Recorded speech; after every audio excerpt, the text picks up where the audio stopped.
ఓం శాంతి.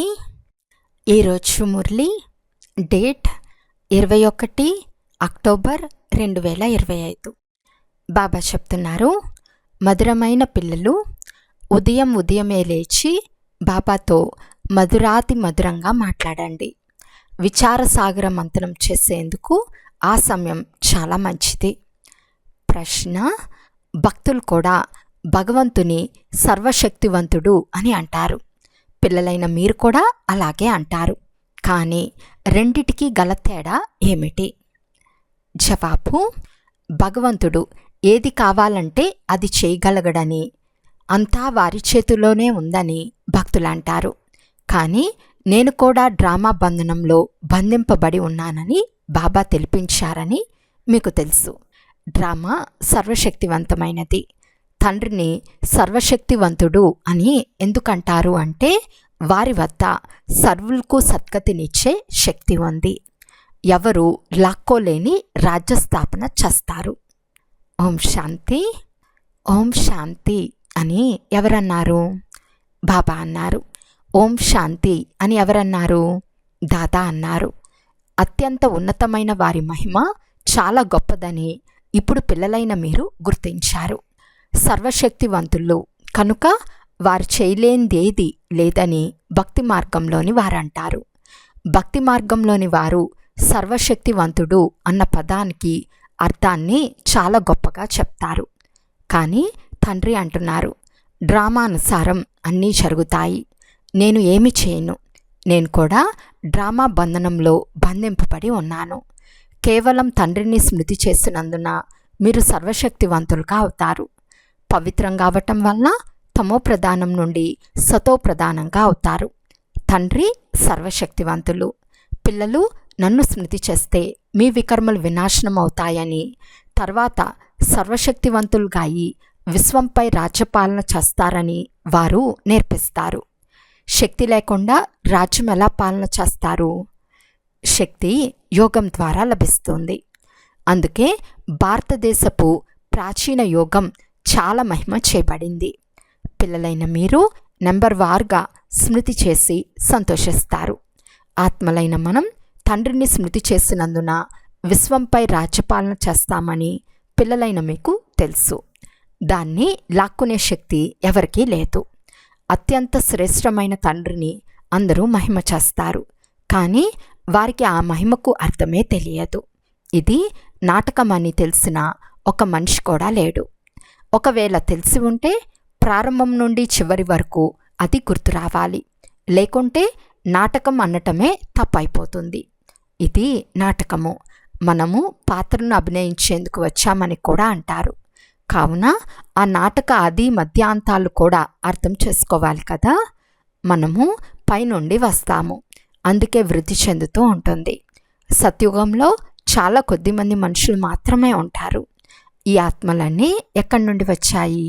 ఇది అనాదిగా తయారైన అవినాశి డ్రామా అని ఎవరికీ తెలియదు. ఇది ఆది నుండి అంతిమం వరకు రిపీట్ అవుతూ ఉంటుంది. సినిమా మొదటి నుండి చివరి వరకు చూసి మళ్ళీ చూస్తే చక్రం ఉన్నది ఉన్నట్లు తప్పకుండా రిపీట్ అవుతుంది. అందులో ఏమాత్రమూ తేడా ఉండదు. తండ్రి మధురాతి మధురమైన పిల్లలకు ఇలా మాట్లాడమని అర్థం చేయిస్తారు. ఎంత మధురమైన తండ్రి! బాబా, మీరు ఎంత మధురమైన వారు! బాబా, ఈ ప్రపంచమిక చాలు, ఇప్పుడు మేము మా సుఖధామానికి వెళ్తాము.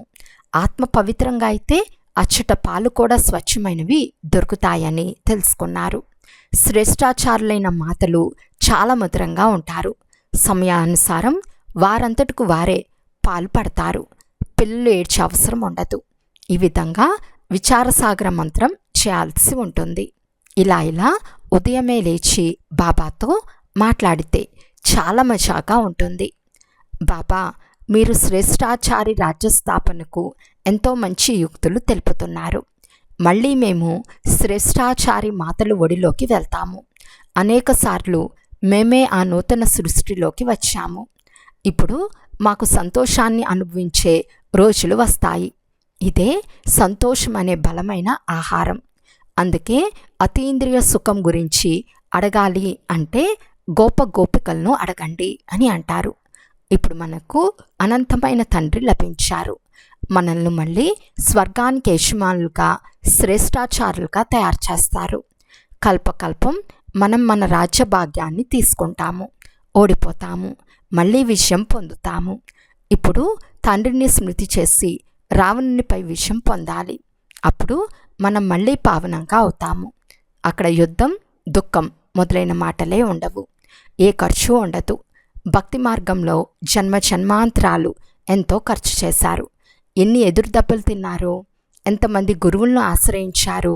ఇప్పుడు అర్థకల్పం మనం ఏ గురువుల వద్దకు వెళ్ళము, శాంతిధామానికి, సుఖధామానికి వెళ్తాము.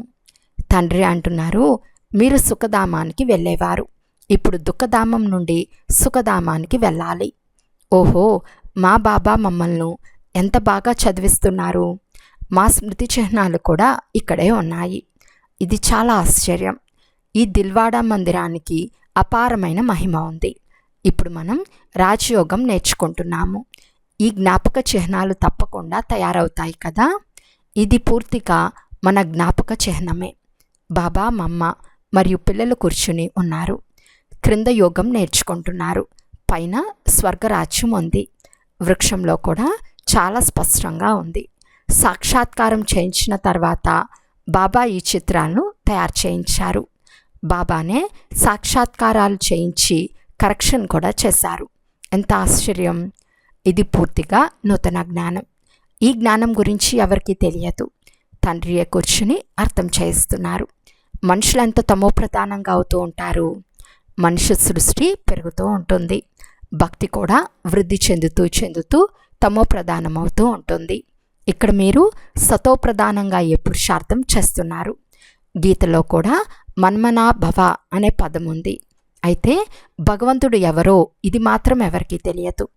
ఇప్పుడు పిల్లలైన మీరు ఉదయమే నిద్రలేచి మానవులకు భగవంతుని పరిచయం ఎలా ఇవ్వాలో విచారసాగర మంథనం చేయాల్సి ఉంటుంది.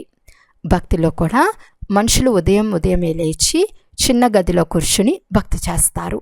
అది కూడా విచారసాగర మంథనమే కదా. ఇప్పుడు మీకు జ్ఞాన 3వ నేత్రం లభించింది. 3వ నేత్రం ఇచ్చే కథను తండ్రి వినిపిస్తారు.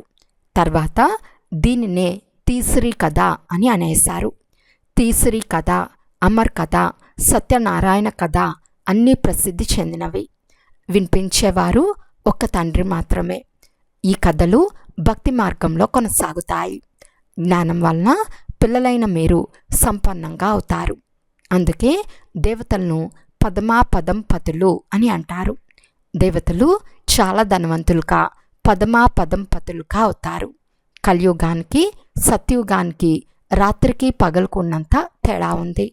మొత్తం ప్రపంచమంతా శుభ్రమయ్యేందుకు సమయం పడుతుంది కదా. ఇది బేహద్ ప్రపంచం. భారతదేశం అవినాశి ఖండం. ఇది ఎప్పుడూ కూడా ప్రాయలోపం అవ్వదు. అర్థకల్పం ఈ ఒక్క ఖండం మాత్రమే ఉంటుంది. తర్వాత నెంబర్ వారుగా ఇతర ఖండాలు ఉత్పన్నమవుతాయి. పిల్లలైన మీకు ఎంత జ్ఞానం లభిస్తుంది? ప్రపంచ చరిత్ర, భూగోళం ఎలా తిరుగుతూ ఉందో వచ్చి తెలుసుకోండి అని చెప్పండి. ప్రాచీన ఋషులకు, మునులకు ఎంత గౌరవం ఉంది. కానీ వారికి కూడా సృష్టి ఆది మధ్యాంతాలు తెలియవు. వారు హఠయోగులు. కానీ వారిలో పవిత్రత బలముంది. ఈ పవిత్రత వలన భారతదేశం నిలబెట్టబడుతుంది. లేకుంటే ఈ భారతదేశం ఏమయ్యేదో కూడా తెలియదు. ఇంటిని అలికి శుభ్రపరిస్తే శోభిస్తుంది కదా. భారతదేశం చాలా పవిత్రంగా ఉండేది. ఇప్పుడదే పతితమైపోయింది. అక్కడ మీరు చాలా కాలం సుఖంగా ఉంటారు. మీ వద్ద చాలా ధనం ఉంటుంది. మీరు భారతదేశంలోనే ఉండేవారు. మీ రాజ్యమే ఉండేది. ఇది నిన్నటి మాటే. తర్వాత ఇతర ధర్మాలు వచ్చాయి. వారు వచ్చి కొద్దిగా బాగు చేసి ప్రసిద్ధి చెందారు. ఇప్పుడు వారు కూడా తమో ప్రధానంగా అయ్యారు. ఇప్పుడు పిల్లలైన మీకు ఎంత సంతోషం ఉండాలి. ఈ విషయాలన్నీ కొత్త వారికి వినిపించరాదు. మొట్టమొదట తండ్రి పరిచయంను ఇవ్వాలి. ఆ తండ్రి నామరూప దేశ కాలాలు తెలుసా? అత్యంత ఉన్నతమైన తండ్రి పాత్ర ప్రఖ్యాతంగా ఉంటుంది కదా. ఆ తండ్రే స్వయంగా మనకు సూచనలు, ఆదేశాలు ఇస్తున్నారని ఇప్పుడు మీకు తెలుసు. మీరు మళ్ళీ మీ రాజధానిని స్థాపన చేస్తున్నారు. పిల్లలైన మీరు నాకు సహాయకారులు. మీరు పవిత్రమవుతారు. మీ కొరకు పవిత్ర ప్రపంచం తప్పక స్థాపన అవుతుంది. ప్రపంచం మారిపోతూ ఉందని మీరు రాయండి. ఆ తర్వాత సూర్యవంశీలు చంద్రవంశీల రాజ్యం వస్తుంది. మళ్ళీ రావణ రాజ్యం వస్తుంది. చిత్రాలు చూపించి అర్థం చేయించడం చాలా మధురంగా ఉంటుంది. ఇందులో తిథులు తారీఖులు అన్నీ రాయబడి ఉన్నాయి. భారతదేశపు ప్రాచీన రాజయోగం అంటే స్మృతి. స్మృతి ద్వారానే వికర్మలు వినాశనం అవుతాయి. చదువు ద్వారా హోదా అంటే పదవి లభిస్తుంది. దైవీ గుణాలు ధారణ చేయాలి. మాయ తుఫాన్లు తప్పకుండా వస్తాయి. ఉదయమే నిద్రలేచి బాబాతో మాట్లాడటం చాలా బాగుంటుంది. భక్తి మరియు జ్ఞానం రెండిటికి ఇది మంచి సమయం. మధురాతి మధురంగా మాట్లాడుకోవాలి. ఇప్పుడు మనం శ్రేష్టాచార ప్రపంచానికి వెళ్తాము. ముసలివారి మనసులో ఈ శరీరాన్ని వదిలి గర్భంలోకి వెళ్తామని ఉంటుంది కదా. బాబా ఎంతో నషాను ఎక్కిస్తారు. ఇలా మాటలు మాట్లాడుకున్నా మీకు క్షమ అవుతుంది. శివబాబా మనల్ని నరకవాసుల నుండి స్వర్గవాసులుగా చేస్తున్నారు. మొట్టమొదట మనం వచ్చి ఆల్రౌండ్ పాత్రను పూర్తిగా అభినయించాము. ఇప్పుడు బాబా అంటున్నారు, ఈ చీచీ శరీరాన్ని వదిలేయండి. దేహ సహితం ఈ ప్రపంచమంతటిని మర్చిపోండి. ఇది బేహద్ సన్యాసం. అచ్చట కూడా మీరు ముసలివారైనప్పుడు మళ్ళీ చిన్నపిల్లలుగా అవుతామని సాక్షాత్కారం అవుతుంది. సంతోషంగా ఉంటుంది. బాల్యం అన్నిటికంటే మంచిది. ఉదయమే కూర్చుని ఈ విధంగా విచార సాగర మంథనం చేయాలి. పాయింట్లు బుద్ధిలోకి వస్తే మీకు సంతోషంగా ఉంటుంది. సంతోషంగా గంటన్నర కూడా గడిచిపోతుంది. ఎంత అభ్యాసం అవుతూ పోతుందో అంత సంతోషం పెరుగుతూ ఉంటుంది. చాలా మజాగా ఉంటుంది. తిరుగుతూ స్మృతి చేయాలి. టైం చాలా ఉంది. అయితే విఘ్నాలు రానే వస్తాయి. ఇందులో అనుమానం అనేది లేదు. వ్యాపారం చేయనప్పుడు మనుషులకు నిద్ర రాదు. సోమరులు నిద్రపోతారు. వీలైనంత ఎక్కువగా శివబాబానే స్మృతి చేస్తూ ఉండండి. శివబాబా కొరకు మేము భోజనం తయారు చేస్తున్నామని మీ బుద్ధిలో ఉంటుంది. శివబాబా కొరకు మేము ఈ పని చేస్తున్నామని భావించండి. భోజనం కూడా శుద్ధంగా తయారు చేయాలి. పురుషార్థానికి ఇబ్బంది కలిగించే వస్తువేది ఉండరాదు. ఈ బాబా స్వయంగా స్మృతి చేస్తారు. అచ్చా, మధురాతి మధురమైన అపురూపమైన పిల్లలకు మాతాపిత బాప్దాదాల ప్రియ స్మృతులు మరియు గుడ్ మార్నింగ్. ఆత్మిక పిల్లలకు ఆత్మిక తండ్రి నమస్తే. ఆత్మిక తండ్రికి ఆత్మిక పిల్లల యొక్క ప్రియ స్మృతులు మరియు నమస్తే నమస్తే నమస్తే. ధారణ కొరకు ముఖ్య సారము. ఫస్ట్ పాయింట్, ఉదయమే లేచి బాబాతో మధురంగా మాట్లాడాలి. ప్రతిరోజు ఖుషి అను ఖురాక్ అంటే విటమిన్ తింటూ అతీంద్రియ సుఖాన్ని అనుభవం చేయాలి. సెకండ్ పాయింట్, సత్యుగంలో రాజధానిని స్థాపించేందుకు తండ్రికి పూర్తి సహాయకారులుగా అయ్యేందుకు పావనంగా అవ్వాలి.